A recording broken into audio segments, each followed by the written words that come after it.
So Internet of Things components are designed from hardware and software combined.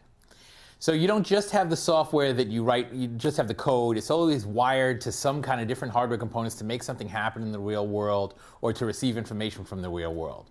So it's a combination of hardware and software, and this is part of what makes them harder to design than traditional systems. So it's not just a traditional software system like desktop software, and all you think about is the code, and then you make it run on an arbitrary desktop. In this case, you're writing software, but for a specific hardware platform, and a hardware platform that may not be developed yet, right? So maybe, and actually in big companies, this is a big issue, right? You want to start writing your software and designing the hardware at the same time.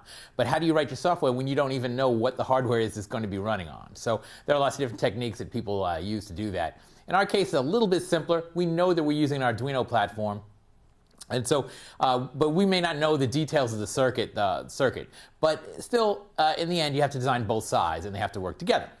So the hardware is what actually interacts with the physical world. So the hardware, it does everything. It receives input from the outside.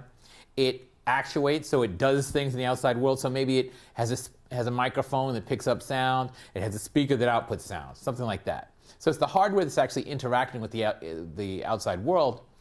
But it's actually the software, usually the software that acts as the intelligence, let's say. So the software takes the data received from the hardware, interprets it in some way, and then causes the hardware to do something, orders the hardware to do something. So for instance, say you got some kind of sound going on. There's a sound and your system's supposed to hear the sound, and when the sound, if somebody says a word, then it should trigger a behavior. So let's say when somebody says turn on TV, the TV should turn on. So you'll have a microphone that's receiving the information, receiving the sound, the words turn on the TV. Then the software will process that information, realize what the words are, turn on TV. And then it'll say, oh, that matches whenever I see that, I want to turn on the TV. So then it'll have an actuator that drives some hardware that actually activates the TV, turning it on. So that's the way I think about it. The software is the intelligence inside, but the hardware is actually doing all the work. So you need both. So because of that, we need to know a little bit about electrical circuits, right? We're going to be building some small circuits. Now, I don't want this class to be heavily, an electrical engineering class. Circuit design is a hard thing. But when you're doing this type of IoT design, you need to know a little bit.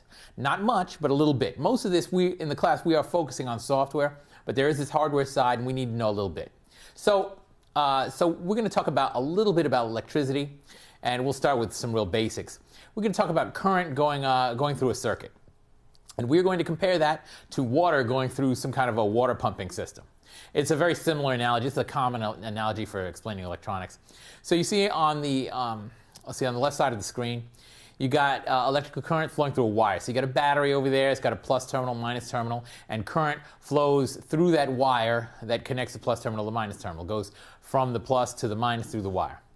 Now, that is similar to a system, a water pump system. So you got some pipes, right? And there's a pump that you see there, and this pump is pumping the water through the circuit. And it's a very similar idea. And so that's the analogy that we're going to be talking about for a few slides.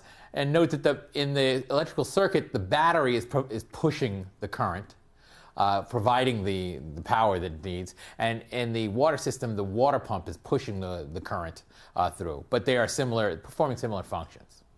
Thank you.